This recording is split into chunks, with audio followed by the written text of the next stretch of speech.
Life is like a roller coaster. It's full of ups and downs. If you don't brace yourself up, malulula ka. So, how do you get yourself ready? You should be emotionally strong. Hence, here are three unique approaches on how to stay emotionally strong. Number one, set an appointment with your intense emotion. Di ba when we're feeling sick, we schedule an appointment with our doctor? It's because we want to be well in the soonest possible time. Same with our intense emotions. If you want to be okay, set a time to let it all out. Ako, I do this personally. I allow some time to pour out my emotions.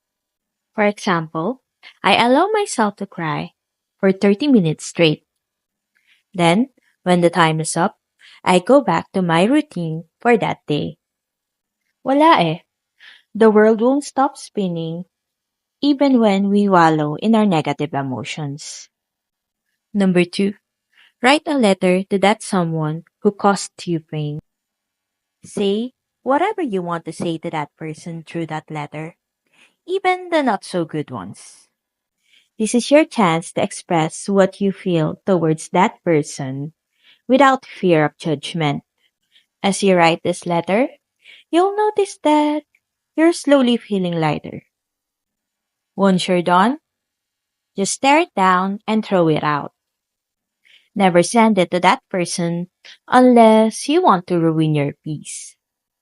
Number three, create a curriculum vitae of the hardships you've overcome. Just like your work experiences, the trials you conquered are also part of your achievements. List them all down and read them whenever you're feeling hopeless. Remind yourself of how strong you truly are. So, are you ready for a ride?